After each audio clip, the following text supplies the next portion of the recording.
Hay derrotas que se ven en el marcador y otras que ocurren antes de que empiece el partido. La rebelión de un vestuario es una de ellas, porque cuando un vestuario se gira en contra de su entrenador el resultado ya no importa. El partido está perdido antes del pitido inicial. No ocurre de golpe, no hay una reunión secreta, no hay una votación formal, ocurre en silencio. En miradas, en gestos, en carreras que ya no se hacen. El entrenador cree que manda, pero ya no lidera, y esa diferencia es mortal. Todo empieza siempre igual. Un cambio que no gusta, una decisión inexplicable, un mensaje mal lanzado. Nada escandaloso, nada definitivo, pero suficiente para sembrar la duda. El futbolista no discute abiertamente, no levanta la voz, no se enfrenta, simplemente desconecta.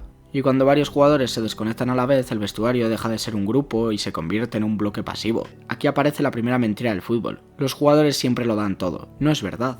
Dan todo cuando creen. Cuando dejan de creer, corren menos, arriesgan menos, protegen más su imagen que el resultado. El entrenador lo nota, pero tarde. Cree que es una mala racha, cree que es cansancio, cree que es mala suerte. Pero no es nada de eso, es ruptura. El vestuario ya no escucha el mensaje, lo tolera. Y eso es peor. Porque mientras haya discusión hay conflicto, pero cuando solo hay silencio ya no hay nada que salvar. Aquí empieza el partido invisible. Uno de los entrenadores no tiene acceso al balón. Uno donde el entrenador no tiene acceso al balón. Las charlas ya no motivan, los castigos ya no asustan, las decisiones ya no se respetan. Y lo más peligroso es que nadie lo dice a la cara. El vestuario no se revela gritando, se revela dejando caer al entrenador. Y cuando eso ocurre, el club suele llegar tarde, muy tarde. Porque desde fuera solo se ve una cosa, los resultados, pero por dentro el entrenador ya está solo. Este no es un vídeo sobre un entrenador concreto, es un vídeo sobre el momento exacto en el que el poder cambia de manos. Porque en el fútbol moderno el vestuario siempre manda, aunque nadie lo admita. Y la pregunta no es si puede pasar, la pregunta es cómo ocurre sin que nadie lo detenga. Para entenderlo hay que entrar en el vestuario y ver cómo se rompe sin hacer ruido. La autoridad de un entrenador no se pierde de golpe, se desgasta, y casi siempre empieza por un detalle que parece menor. Una decisión incoherente, un cambio que nadie entiende, una explicación que no llega. Nada grave, nada definitivo, pero suficiente para abrir una grieta. El futbolista acepta muchas cosas, la suplencia, el sacrificio, el esfuerzo, lo que no acepta es no entender. Cuando un jugador deja de comprender las decisiones del entrenador empieza a desconectar emocionalmente. Sigue entrenando, sigue jugando, pero ya no cree. Aquí aparece el primer error táctico, confundir obediencia con convicción. El equipo sigue cumpliendo, pero ya no compite igual. Corre cuando toca, presiona cuando se lo piden, pero sin alma. El entrenador nota algo raro, pero no sabe qué es, porque desde fuera todo parece normal. Y entonces suele cometerse el segundo error, endurecer el mensaje. Más disciplina, más castigo, más autoridad impuesta. Pero la autoridad no se recupera imponiéndola, se recupera convenciendo. Y cuando esa fase ya pasó, no hay marcha atrás. El vestuario empieza a compararlo todo. Con el anterior esto no pasaba, antes se explicaba mejor. Ahora todo es culpa nuestra. Frases pequeñas, dichas en voz baja pero constantes. Ahí nace el relato interno, y el relato interno es más poderoso que cualquier charla técnica. El entrenador sigue creyendo que controla al grupo, porque nadie se enfrenta, porque nadie protesta, pero eso es justo lo peligroso. En el fútbol cuando hay enfrentamiento abierto todavía hay partido, cuando hay silencio ya no. El técnico empieza a perder apoyos clave, no de problemáticos, de los líderes silenciosos, los que nunca hablan, los que siempre rinden, los que sostienen al grupo. Y cuando esos jugadores dejan de respaldar el mensaje, el vestuario cambia de dueño. El entrenador sigue siendo jefe, solo en el organigrama. En el día a día el grupo ya se gobierna solo. Ese es el punto de no retorno, porque a partir de ahí cualquier decisión del técnico se interpreta mal. Si rotas injusto, si insistes cabezón, si castigas autoritario, si cedes débil, da igual lo que haga, ya no hay crédito. El vestuario no se reúne para conspirar, no hace falta, la rebelión no se organiza, se asume. Y cuando eso ocurre, el entrenador empieza a entrenar a un equipo que ya no le pertenece. La rebelión de un vestuario no se firma, no se anuncia, no se acuerda en una sala, se intuye. No hay una reunión secreta, no hay un líder que diga vamos contra el míster. Eso sería demasiado evidente, demasiado torpe, lo que hay es algo mucho más eficaz, silencio compartido. Empieza con pequeños gestos, un jugador que ya no aprieta igual, otro que no llega a una cobertura, uno que no protesta una suplencia, pero tampoco la acepta. El vestuario no se enfrenta, se protege. Aquí ocurre algo clave, los jugadores empiezan a jugar para sí mismos, no para el sistema, no para la idea, para sobrevivir. El mensaje interno cambia, ya no es hay que ganar, es que no sea culpa mía. Ese cambio es devastador, porque el fútbol es colectivo cuando hay confianza, cuando no la hay, cuando uno se cuida solo. El entrenador sigue preparando partidos, analiza, corrige, planifica, pero ya no está hablando con un grupo, está hablando con individuos desconectados. Y eso no se nota en el primer partido, ni en el segundo, se nota en los detalles. Balones divididos que se pierden, faltas que no se hacen, carreras que se miden, nada escandaloso, todo justificable, pero todo suma. Aquí aparece el gran blindaje del vestuario, la plausible negación. Lo intentamos, corrimos, fue mala suerte, y desde fuera parece verdad, pero por dentro el equipo ya no compite igual. El pato silencioso funciona porque no deja pruebas, no hay indisciplina clara, solo una caída progresiva del rendimiento. El entrenador empieza a desesperarse, cambia sistemas, prueba variantes, ajusta nombres. Pero el problema no es táctico, es emocional. Y lo emocional no se arregla con pizarra. Aquí suele cometerse otro error clásico, buscar culpables individuales. Se señala a uno, se castiga a otro, se expone a un tercero. Pero eso solo refuerza el pacto, porque el vestuario ya no se identifica con el entrenador, se identifica contra él. Cuanto más aprieta el técnico, más se cierra el grupo. Y lo más inquietante es esto, el vestuario no quiere echar al entrenador, solo quiere que deje de mandar, porque echarlo es responsabilidad y el vestuario evita la responsabilidad directa. Ellos solo dejan que todo caiga. En ese punto el entrenador ya no tiene herramientas. No puede gritar, no puede negociar, no puede convencer, porque la decisión ya no está en su mano. El equipo empieza a jugar partidos que el entrenador no puede ganar. Da igual la alineación, da igual la charla, da igual el plan. El pacto silencioso ya está activo. Y cuando eso ocurre, el tiempo del entrenador se agota.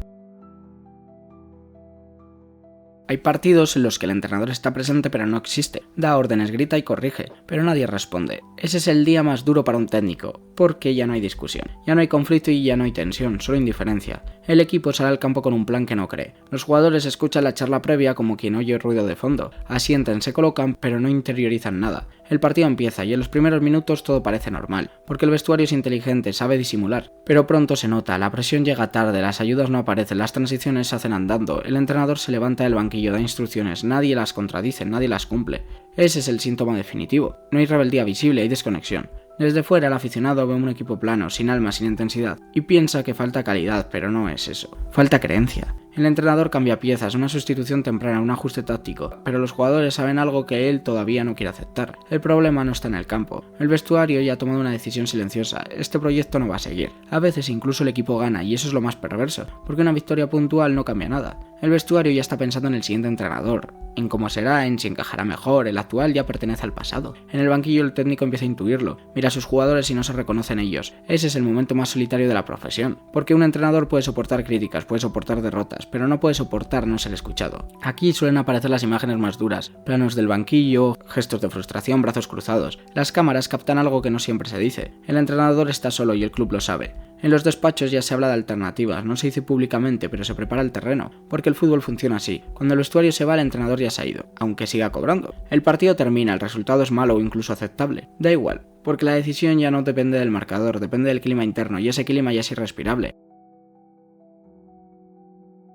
Los clubes dicen que mandan los resultados, dicen que creen en los proyectos, dicen que apoyan al entrenador, pero cuando el vestuario se rompe el club siempre elige bando, y casi nunca es el del técnico, porque un entrenador se cambia fácil, un vestuario no. En los despachos las conversaciones nunca es directa, no se dice, los jugadores no quieren al míster, se dice, el ambiente está raro, hay desconexión, el grupo no responde. Eufemismos. El club empieza a escuchar más al vestuario, a los capitanes, a los líderes silenciosos, no para confirmar una rebelión, para medir el desgaste. Y cuando el desgaste es alto, la decisión está tomada, aunque todavía no se haya anunciado. Aquí ocurre algo muy revelador. El club no le pregunta al entrenador qué necesita, le pregunta al vestuario qué le falta. Eso marca el cambio definitivo de poder. El técnico todavía prepara entrenamiento, sigue trabajando, sigue creyendo, fingiendo creer que puede darle la vuelta, pero el club ya está mirando nombres. El mensaje hacia afuera sigue siendo de respaldo, ruedas de prensa tranquilizadoras, comunicados vacíos, pero por dentro el relevo ya se estudia. Porque el fútbol no actúa por principios, actúa por supervivencia, y un vestuario desconectado es más peligroso que un mal entrenador. Aquí está la gran hipocresía del sistema. Se critica al futbolista cuando echa a un técnico, pero se acepta como algo inevitable, porque nadie quiere enfrentarse a 20 contratos millonarios. El entrenador se convierte en el sacrificio lógico, no necesariamente el justo, pero el más sencillo. Cuando llega el despido suele venderse como sorpresa, decisión difícil, proyecto que no funcionó, necesidad de cambio.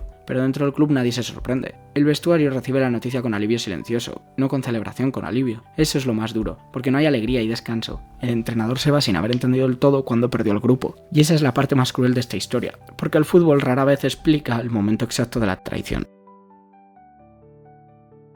El día que un entrenador es despedido, en realidad todo ya ha ocurrido. El despido es solo el comunicado, la verdadera salida se produjo antes. El entrenador ya estaba fuera cuando dejó de ser escuchado. El fútbol habla mucho de táctica, de sistemas, de esquemas, pero decide por emociones. Y cuando un vestuario deja de sentir al entrenador como propio, no hay pizarra que lo salve. Lo más cruel de este proceso es que rara vez hay un culpable claro. El técnico no siempre es incompetente, el vestuario no siempre es desleal, a veces simplemente la relación se rompe. Pero el sistema necesita un responsable visible y ese casi nunca es el colectivo, es uno. El entrenador se va con la sensación de no haber entendido el final, porque nadie se lo explicó de frente, y el vestuario sigue con la sensación de haber hecho lo inevitable. El fútbol normaliza este ciclo. Nuevo entrenador, nueva ilusión, mismo vestuario, hasta que vuelva a ocurrir. porque esta historia no es excepcional, es estructural. Pasa en grandes clubes, en pequeños, en vestuarios llenos de estrellas y en equipos humildes. La rebelión no siempre es injusta, pero siempre silenciosa, y eso es lo que la hace imparable. Cuando un vestuario deja de creer, no hay castigo que funcione, no hay motivación que dure, no hay discurso que convenzca. El fútbol lo sabe, los clubes lo saben, los jugadores lo saben, por eso cuando llega el despido nadie se sorprende de verdad. El entrenador ya estaba fuera, solo faltaba hacerlo oficial, y la pregunta final no es si los jugadores tienen demasiado poder, la pregunta es otra.